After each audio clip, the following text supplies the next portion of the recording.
Inaasahang mga bagong muka ang bubuo ng Alas Pilipinas Women's Team sa darating na 2026 AVC Women's Volleyball Cup matapos tumanggi ang ilang key players sa National Team Program Invitation. Ilan sa mga kilalang pangalan na hindi magiging bahagi ng kasalukuyang pool ay sila Gia de Guzman, Bella Belen at Maddie Madayag na pinili munang hindi tanggapin ang imbitasyong muling maglaro para sa pambansang kupunan.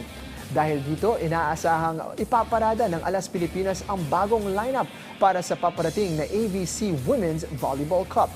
Sa kabila nito, nananatiling bukas ang pamunuan ng national team para kina De Guzman, Belen, Madayag at sa ilang pang key players ng national team kung sakaling magbago ang kanilang desisyon bago ang formal na pagsisimula ng training camp. Ayon sa official statement na inilabas ng federasyon nitong Miyerkules, iginagalang ng PNVF ang desisyon ng ilang volleyball players na hindi lumahok sa kasalukuyang training pool ng pambansang kupunan.